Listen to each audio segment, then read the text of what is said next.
Oke, nah kali ini keren melaksanakan webinar bertemakan Mindfulness at Work. Gimana sih sebenarnya cara kita bisa menggunakan pendekatan ini dalam kehidupan sehari-hari? Nah, tentu saja tips yang pertama adalah kita dengan berlatih mindfulness. Gitu, berlatih mindfulness sebenarnya ada banyak banget teknik dari mindfulness, tapi pada kesempatan hari ini kalau memang teman-teman baru pertama kali dengar, baru pertama kali belajar, cukup dengan berlatih mindfulness yang basic aja, yang simple, dengan menyadari nafas. Menyadari setiap nafas yang masuk dan keluar. Cukup disadari gitu ya, nggak perlu diatur-atur, nggak perlu pikirkan terlalu jauh gitu ya, cukup disadari dan diamati setiap nafas yang keluar. Nanti kalau muncul berbagai sensasi, muncul pikiran, muncul emosi-emosi tertentu, kita berlatih hanya menyadari dan menerimanya saja.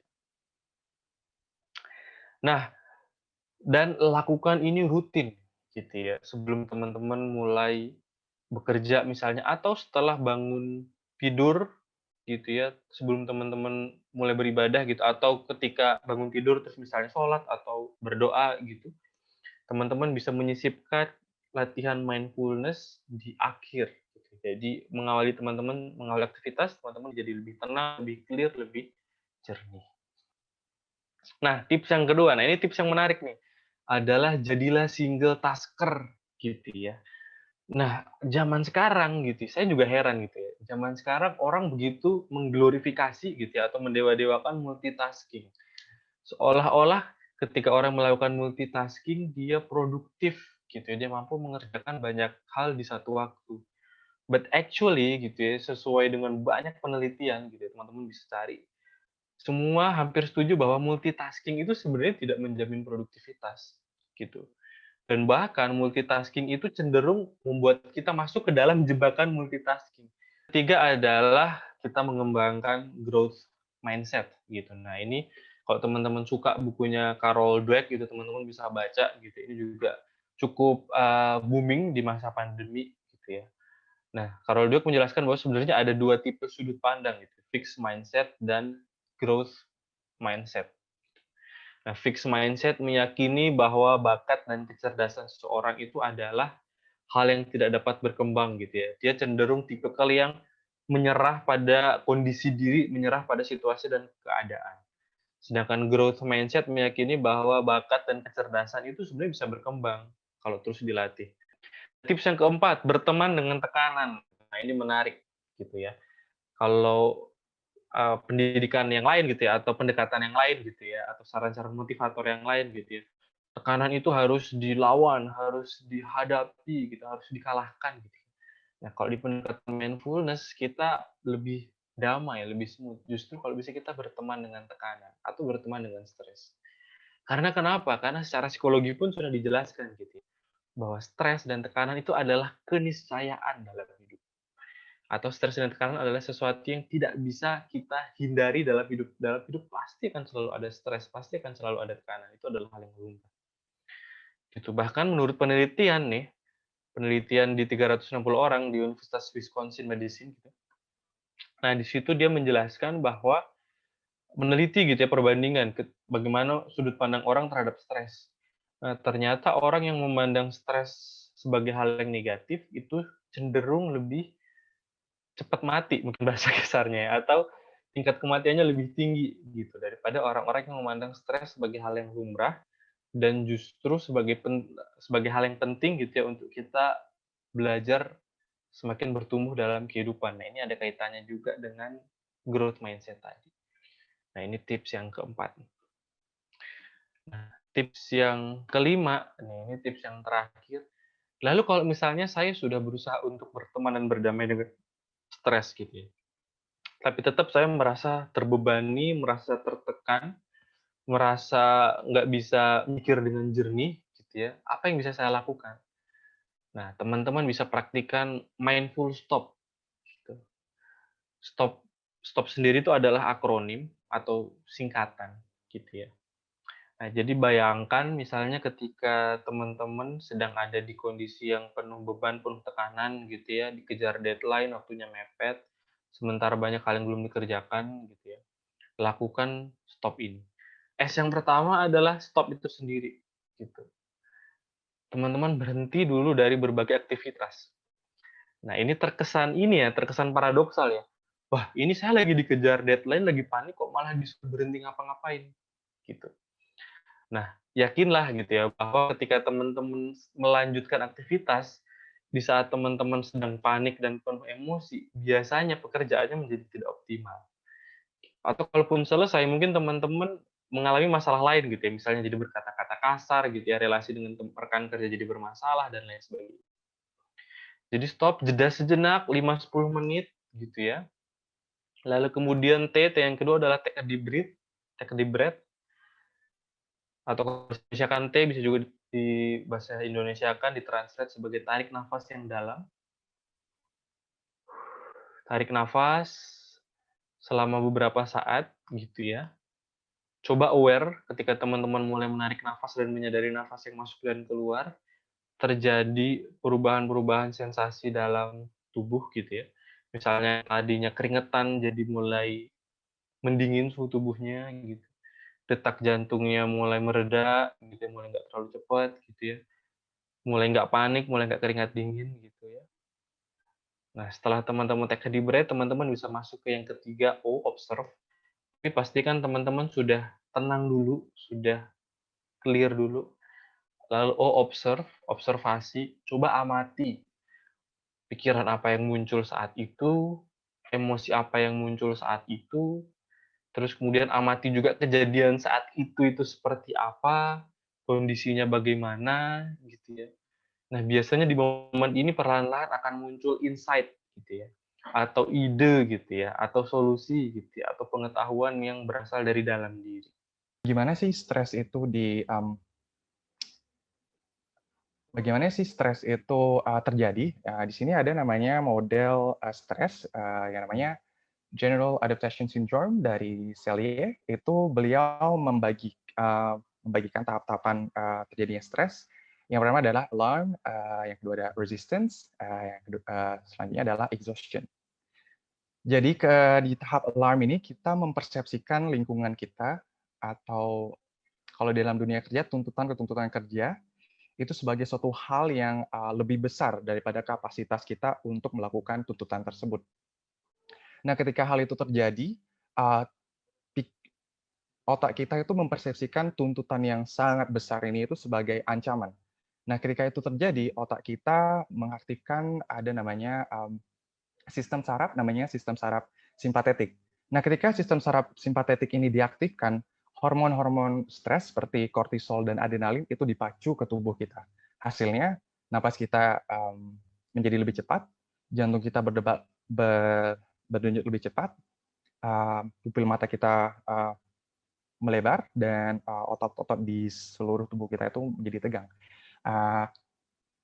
Nama lain responsnya itu adalah respon melawan atau lari bahasa Indonesianya, tapi kalau bahasa Inggrisnya itu fight or flight response. Jadi ketika itu terjadi di tahap resistance, tubuh kita berusaha untuk menenangkan semua yang terjadi di dalam diri kita melalui pengaktifkan namanya sistem saraf parasimpatetik. Jadi ketika di tahap resistance ini sistem saraf parasimpatetik itu diaktifkan, tubuh kita akan menjadi lebih tenang. Tapi karena kebanyakan dari kita tidak tahu gejala stres dan juga kita tidak bisa mindful terhadap diri kita sendiri, tubuh kita, kadang kita tetap terus bekerja sampai di tahap exhaustion, di mana tubuh kita sudah sangat capek banget dan kita nggak bisa produktif. Alhasil jadinya burnout gitu.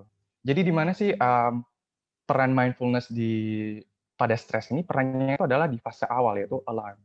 Jadi sekali lagi ketika kita mindful, kita itu sadar terhadap apa yang sedang terjadi di dalam diri kita. Dengan demikian kita dapat ketika fase awal stres itu muncul, kita langsung bisa sadar kayak oh ini stres. Jadi kita sadar stres itu muncul pada tubuh kita, dengan demikian dapat mengambil langkah-langkah untuk menenangkan atau menurunkan level stres pada diri kita seperti itu. Jadi sekali lagi fungsi mindfulness itu sebagai gerbang awal seperti cahaya yang menerangi bagaimana tubuh kita mulai merasakan stres seperti itu. Kalau produktivitas kerja gimana? Jadi perannya di sini sekali lagi ketika kita mindfulness atau kita mindful, kita benar-benar berada di masa sekarang. Jadi perhatian kita itu penuh di masa sekarang. Dengan demikian kita bisa terlibat dengan baik atau dengan lebih dengan pekerjaan kita. Secara otomatis performa kerja kita meningkat dan hasil kerja kita juga meningkat. Jadi ketika kita fokus pada proses kerja, itu secara tidak langsung otak kita itu akan berada pada masa sekarang. Beda halnya dengan kita fokus pada hasil kerja kita ya, kayak aduh gimana nih, akan bagus nggak atau gimana. Ketika kita berpikir mengenai hasil, itu proses itu akan terbengkalai. Beda halnya dengan mindfulness. Mindfulness itu fokus pada proses kerja.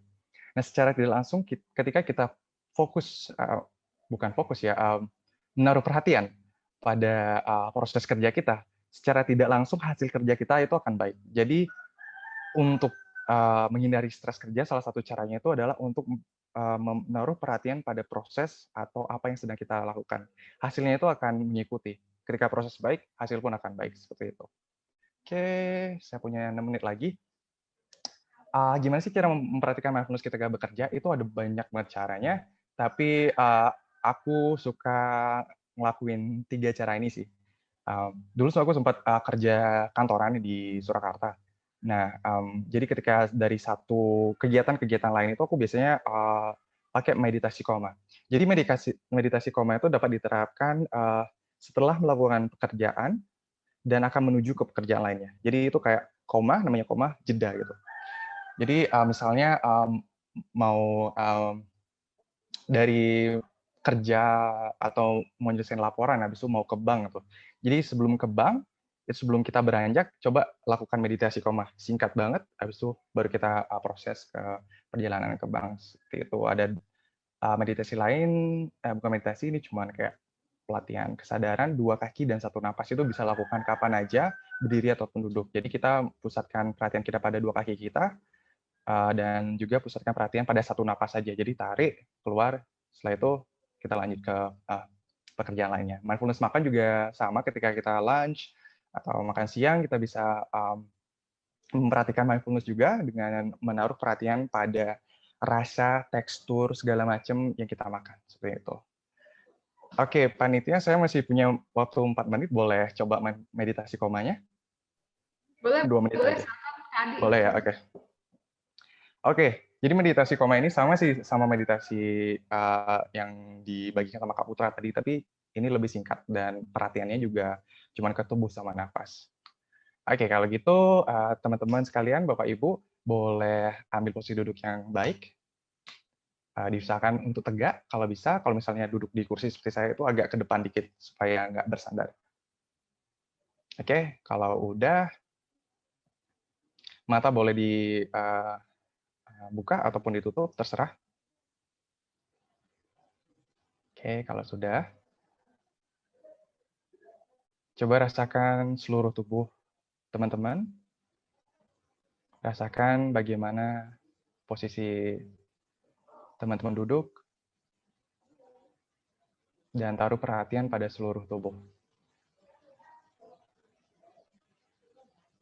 Sekarang coba pilih satu bagian tubuh di mana teman-teman merasakan napas teman-teman lebih jelas, misalnya di dada. Kalau teman-teman mau, teman-teman bisa tarik napas yang dalam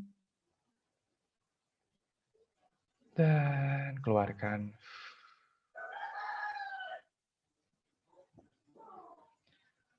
Dan izinkan nafas teman-teman kembali seperti semula. Jika ada pikiran, emosi yang muncul pada kesadaran, hanya perhatikan. Dan kembalikan perhatian teman-teman ke nafas teman-teman.